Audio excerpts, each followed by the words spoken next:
This movie is about one of the oldest puzzles in mathematics and the struggle of mathematicians across the globe to unravel the mystery. The last theorem of Fermat went on to become an unsolved problem in mathematics for more than 3 centuries until it was finally proven in 1995. Tremendous amount of new mathematics has been developed on the road to proving Fermat's last theorem. I invite you all to the journey of unraveling the mystery of a 300-year-old problem.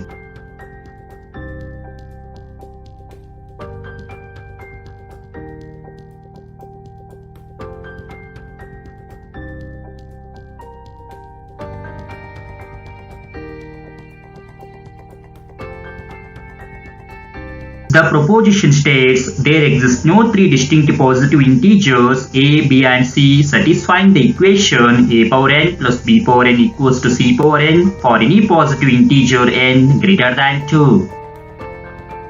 Question of finding the real solution to this equation is relatively simple. Just plot the graph of this equation, then the points on the surface represent the solutions. But to check the existence of a positive integer solution is much more complex. It is so much difficult that hundreds of genius minds worked on this problem to get the conclusion. Given how difficult the problem was, many people wondered.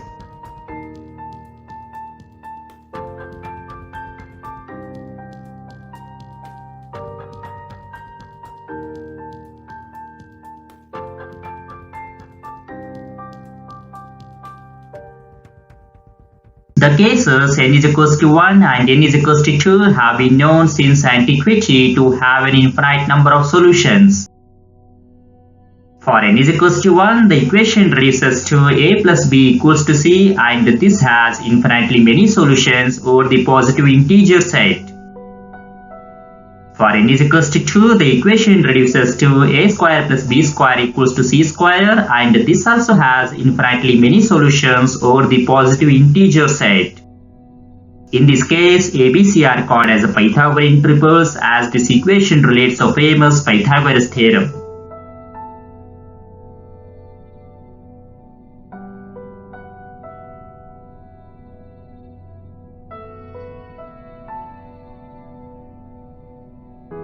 Over the period of years, many mathematicians notices that the pattern a power n plus b power n equals to c power n does not hold good for any positive integer n greater than 2 and distinct positive integers a, b and c. Due to the preliminary supporting evidence, this proposition was suspected to be true but for which no proof or disproof has yet been found.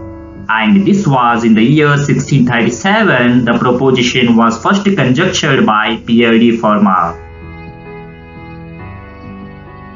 From then onwards, it was named as Fermat's last theorem or Fermat's conjecture.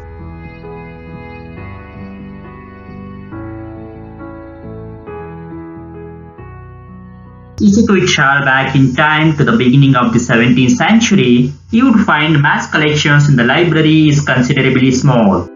This was all about to change. One of the people who changed was not a professional mathematician. Pierre de Fermat was born in the beginning of the 17th century in Beaumont-de-la-Morgne, a southwestern city in France. His professional resume was very simple. He graduated with a bachelor's degree in civil law from the University of Orleans. Later, he moved to Bordeaux, produced his first mathematical work on maxima and minima when he came in contact with the French mathematician Jean de Bugün. Though Fermat was a practicing lawyer at the Parliament of Toulouse, his education was beyond. For example, he would speak multiple languages including Greek, Latin, Italian, and Spanish.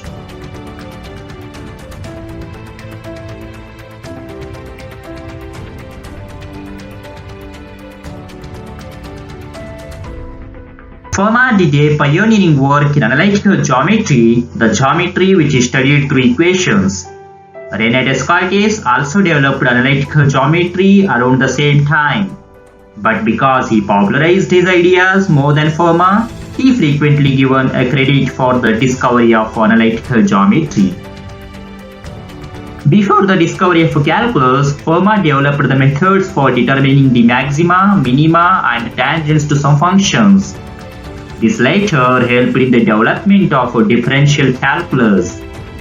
He evaluated the integral of general power functions and able to reduce this evaluation to the sum of geometric series. This led the formation of the fundamental theorem of calculus by Isaac Newton and Leibniz. One of the people Fermat responded by a scholar Blaise Pascal. Once again, Fermat developed another new branch of mathematics, the probability theory. The catalyst for this was the gambling. Pascal had been asked to find the best strategy for popular dice game, and he shared the problem with Fermat. They exchanged letters, shared ideas, and together laid the foundation for the theory of probability. But of all the branches of mathematics Fermat investigated, he left his greatest mark on number theory, the study of numbers. Number theory was one of the oldest branches of mathematics. For over 2000 years, people have studied the basic properties of numbers. But Fermat is considered as the father of modern number theory. Some of his contributions within this field are the discovery of Fermat numbers, Fermat-Little theorem, factorization method, method of infinite descent, right angle theorem, two-square theorem, and polygonal number theorem.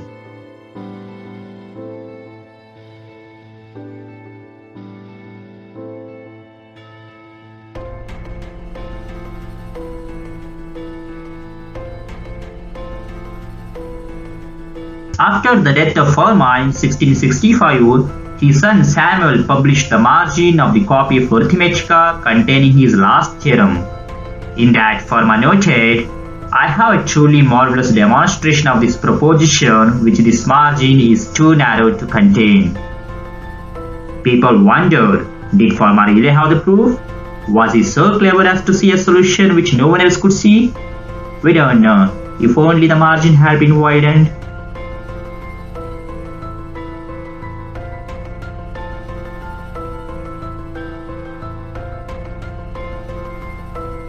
Fermat had left a great impact on the wider mathematical community in the years to come.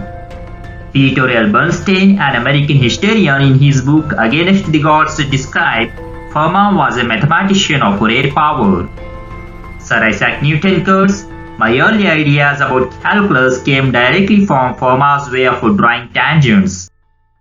20th century French mathematician Andrew Curse, "What we possess of his methods for dealing with curves of genus 1 is remarkably coherent.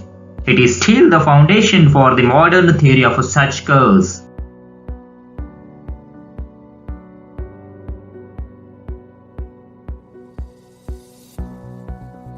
After the death of Fermat in 1665, for over a period of years, the last theorem became one of the most famous claims in mathematics. Initially, mathematicians attempted to prove Fermat's last theorem for specific values of n, and this stimulated the development of entire new areas within number theory. You can imagine the intensity of the difficulty of the proof when mathematicians like David Hilbert says, "I would not work on it because before beginning I should put in 3 years of intensive study, and I haven't that much time to spend on a probable failure." Eventually, the proofs were discovered for n up to 4 million. Years were passing. Mathematicians across the world are striving, but no general proof was found that would valid for all n greater than 2, nor even a hint how such a proof could be undertaken.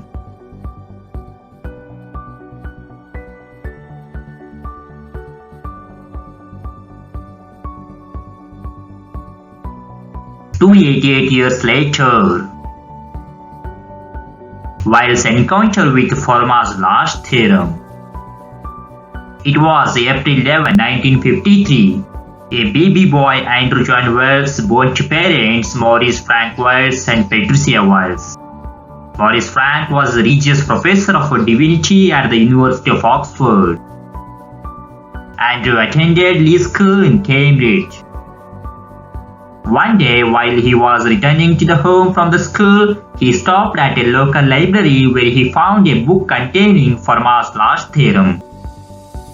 Fascinated by the existence of this theorem that was so easy to understand, but nobody has proven it, he decided to be the first person to prove this theorem.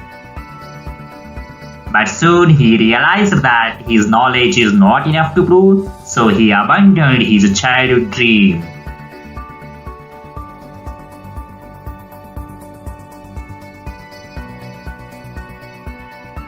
Andrew finished his Bachelor of Arts with a major in mathematics from Merton College, University of Oxford. He obtained his PhD at the age of 26 from the University of Cambridge for the thesis titled Reciprocity Laws and the Conjecture of Birch and Swinnerton-Dyer under the supervision of Professor John Henry Coates. Birch and Swinnerton-Dyer conjecture is an open problem in the field of number theory and is widely recognized as one of the most challenging mathematical problems. In 2000, the conjecture was chosen as one of the 7 Millennium Prize problems by Clay Mathematical Institute, Oxford. The conjecture is named after British mathematicians Brian John Birch and Peter Swinnerton-Dyer, who developed the conjecture during the first half of the 1960s with the help of machine computation. As of 2020, only special cases of the conjecture have been proven. Therefore, this problem is still unsolved. In 1981, Andrew left the United States to join as a professor of mathematics in Princeton University. In 1988, Andrew came back to England to take up the position of a Royal Society's research professorship at the University of Oxford. These are the Society's premier research awards, which provide long-term support to world-class researchers of outstanding achievement and promise who wish to relocate to the United Kingdom to undertake their research. In 1991, he rejoined Princeton University.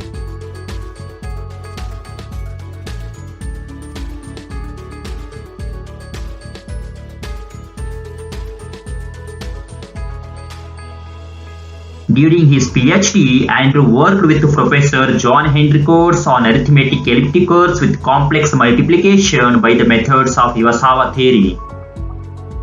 This theory is the study of objects of arithmetic interest over infinite towers of number fields. It began as Galois's model theory of ideal class groups, initiated by Japanese mathematician Kenkichi Iwasawa.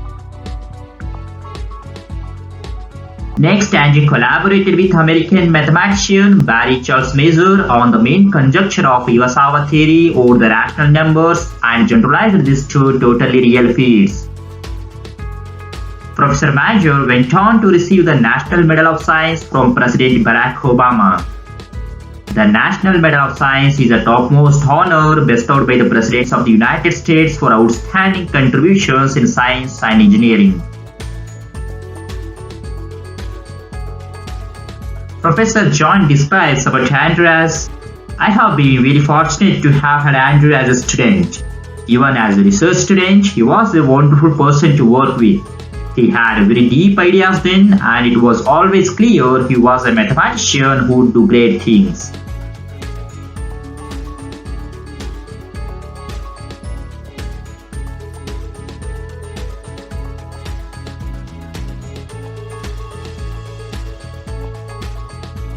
There are two classes of objects in mathematics that were until the 1950s were seen as completely different.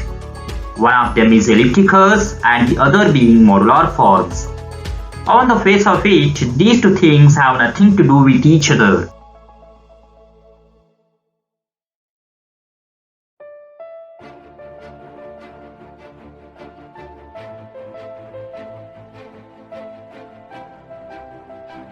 Elliptic curves are the equations of the form y square equals tx cube plus ax plus b, where a and b are the integers. In this picture, you can see the shapes of elliptic curves for different values of a and b.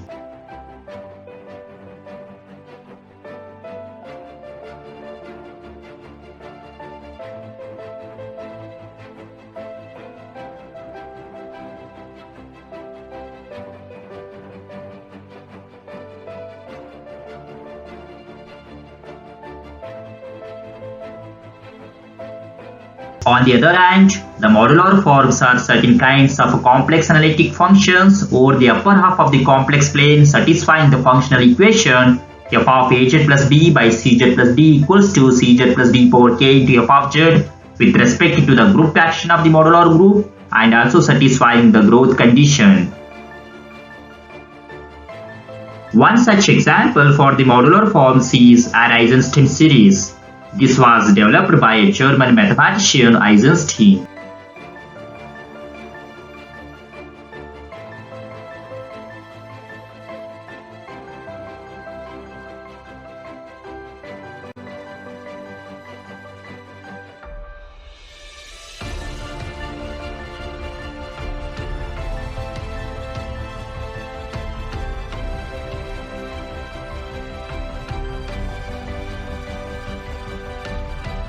In the separate branch of development, a Japanese mathematician Yutaka Taniyama proposed several problems related to topology and number theory at an international symposium on algebraic number theory held in Tokyo 1955.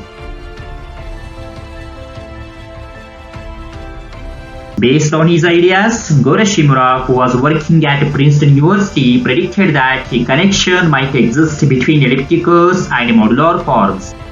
He conjectured this as every rational elliptic curve is modular. The conceptual evidence to this conjecture was appeared in 1967 paper by American mathematician Andrew Weil in Mathematics Online Journal. It was named as Taniyama-Shimura-Weil conjecture. For several decades, this conjecture remained as an unsolved problem in mathematics until it was finally proven and renamed as the modularity theorem as a result of Andrew Weil's work in 1995.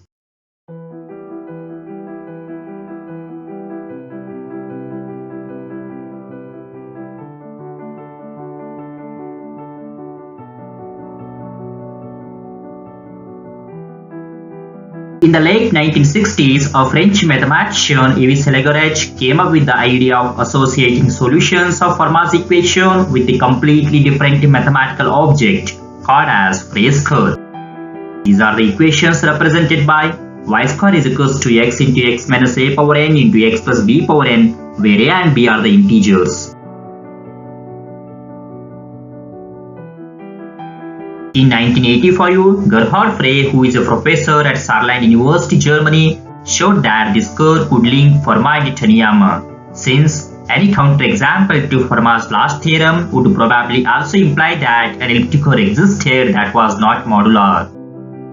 Further, there were good reasons to believe that any set of numbers a, b, c and n capable of disproving Fermat's last theorem could also probably be used to disprove the Taniyama-Shimura-Weil conjecture. Therefore, if the Taniyama-Shimura-Weil conjecture were true, no set of numbers capable of disproving Fermat could exist, so Fermat's last theorem would have to be true as well.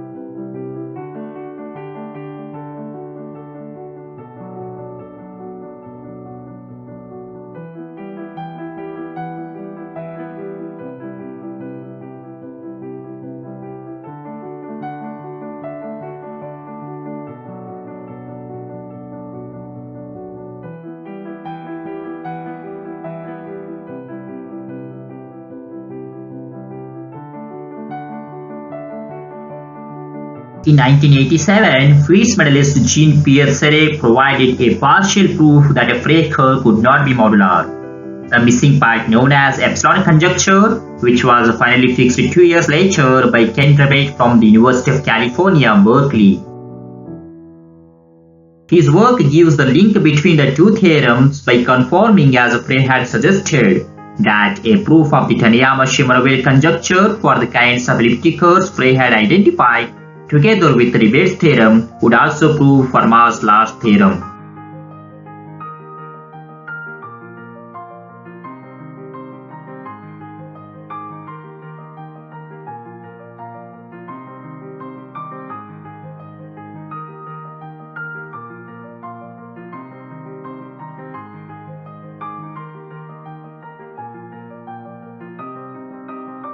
situations prior to the Wiles proof. From Rebate's theorem and the phrase curve, any four numbers able to be used to disprove Fermat's last theorem could also be used to make a phrase curve that could never be modular. But if the Taniyama-Shimura-Weil conjecture were also true for phrase curves, then by definition every phrase curve that existed must be modular. This contradiction could have only one answer. If Rebate's theorem and the Taniyama-Shimura-Weil conjecture for phrase curve were both true, then it would mean that there could not be any solutions to Fermat's equation, because then there would be no phrase curves at all, meaning no contradictions would exist. This would finally prove Fermat's last theorem.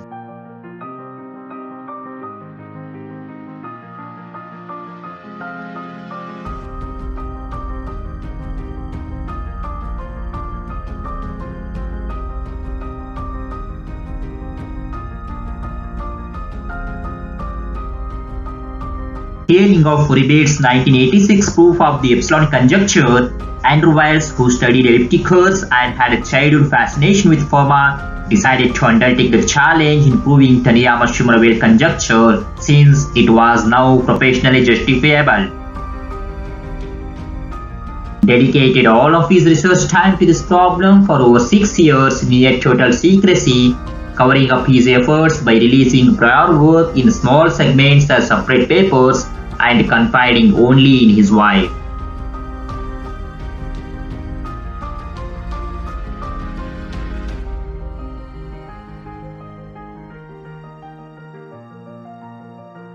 Year 1993, announcement of the proof. University of Cambridge organized one scientific program on L functions and arithmetic from 1st January to 30th June. It sent invitations to several leading mathematicians across the globe to give series of lectures, including Andrew Wiles. Andrew accepted the invitation to give the talks during 15th May to 30th June. In the last day of his 3-day lecture on 23rd June, Wednesday, Dr. Wiles concluded that he had proved a general case of the Taniyama-Shimura-Weil conjecture for semi-stable elliptic curves, and this means that Fermat's last theorem was true.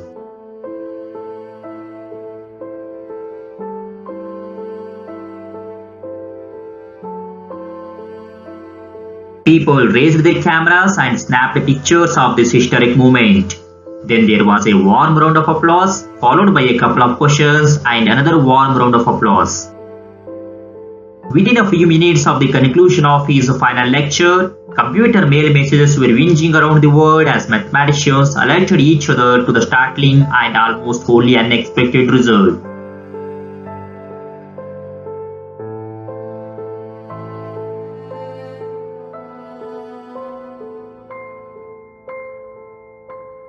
Dr. Rebate, who witnessed this historic moment, said, "We felt an elation.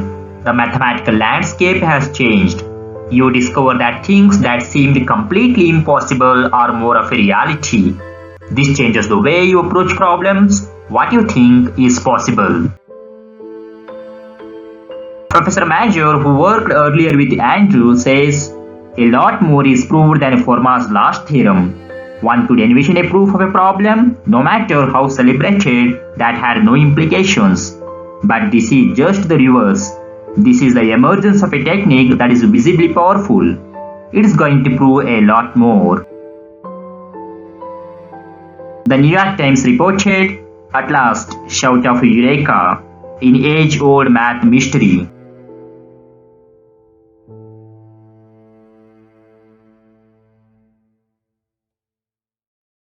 Wiles' manuscript landed on the desk of Professor Nicholas Karch, who was appointed as a referee by Annals of Mathematics.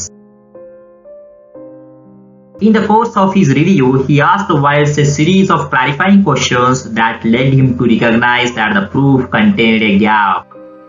There was an error in one critical portion of the proof which gave a bound for the order of a particular group. The Euler system used to extend Kolyvagin and Flachs method was incomplete. Without this part proved, however, there was no actual proof of Fermat's last theorem.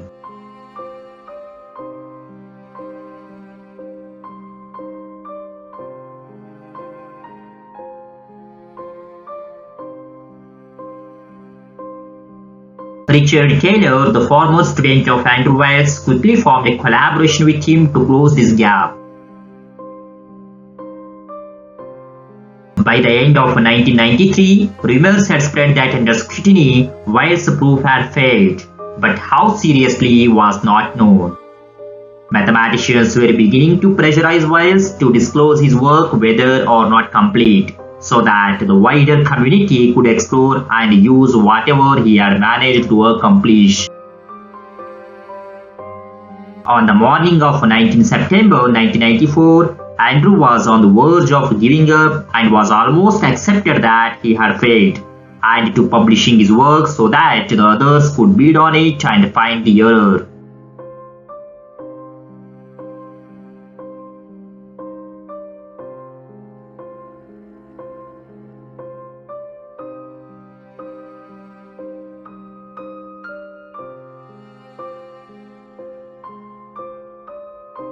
I was sitting at my desk examining the Kolyvagin-Flack method. It wasn't that I believed I could make it work, but I thought that at least I could explain why it didn't work. Suddenly, I had this incredible revelation. I realized that the Kolyvagin-Flack method wasn't working, but it was all I needed to make my original Iwasawa theory work from 3 years earlier. So out of the ashes of Kolyvagin-Flack seemed to rise the true answer to the problem. It was so indescribably beautiful, it was so simple and so elegant. I couldn't understand how I would have missed it, and I just stared at it in disbelief for 20 minutes. Then during the day, I walked around the department and I would keep coming back to my desk looking to see if it was still there. It was still there. I couldn't contain myself. I was so excited. It was the most important moment of my working life. Nothing I ever do again will mean as much.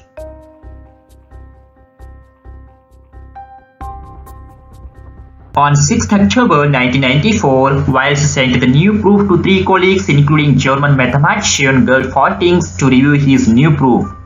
Unlike the new proof, which was essentially simpler than the earlier one, Faltings sent a simplification of the part of the proof. Gerd Faltings is a 1986 Fields medalist who mainly works in arithmetic geometry. On 14th October 1994, Andrew Wiles submitted 2 manuscripts. One was on modular ellipticals and Fermat's last theorem, and the other one ring theoretic properties of certain Hecke algebras. The second of which Andrew Wiles had written with Richard Taylor and proved that certain conditions were met which were needed to justify the corrected steps in the main paper.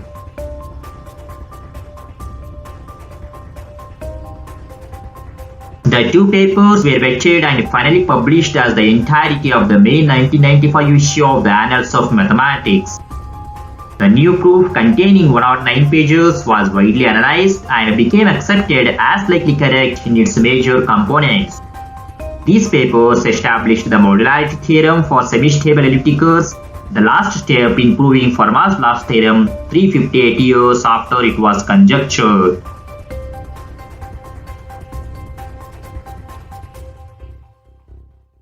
There are numerous awards bestowed on Andrew Wiles for his outstanding contributions in the area of number theory.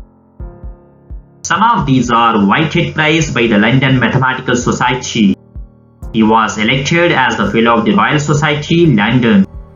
He received a Rolf Shaw Prize. He received Wolf Foundation Prize. He got the Ostrowski Prize. He received Fermat Prize. He received the National Academy of Sciences Award by American Mathematical Society. He received the Royal Medal by the Royal Society, London. He received Cole Prize in Number Theory by American Mathematical Society. He got Clay Research Award by Clay Mathematical Institute, Oxford. He got the Order of the British Empire by United Kingdom. He got the Pythagoras Award. He received Shaw Prize. He received the most prestigious Abel Prize in 2016 by the Norwegian Academy of Science and Letters. And in 2017, he received Copley Medal by the Royal Society, London.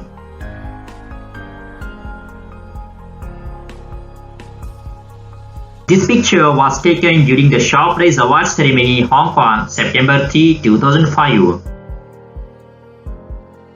In this picture, you can see Sir Andrew is giving autographs to the fans. This photo is taken after the public lecture by famous physicist Stephen Hawking on November 3, 2017 at Oxford University. In this photo, Sir Andrew was posing with his colleagues at a reunion party in Oxford.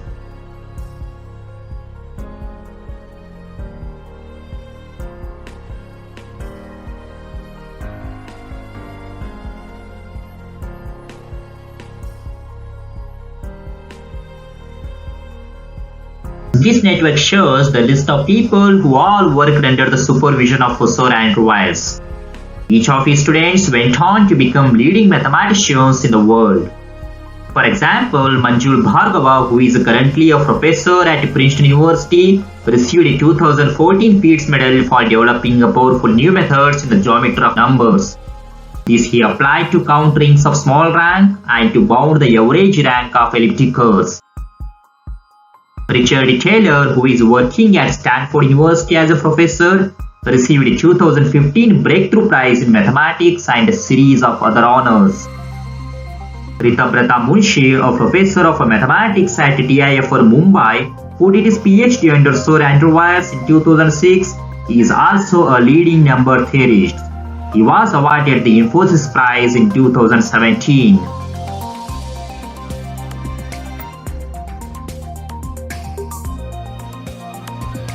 With 7 years of intense studies, Sir Andrew Wiles not only solved the long-standing puzzle of the theorem, but in doing so, he created entirely new directions in mathematics which have proved invaluable to other scientists in the years since his discovery.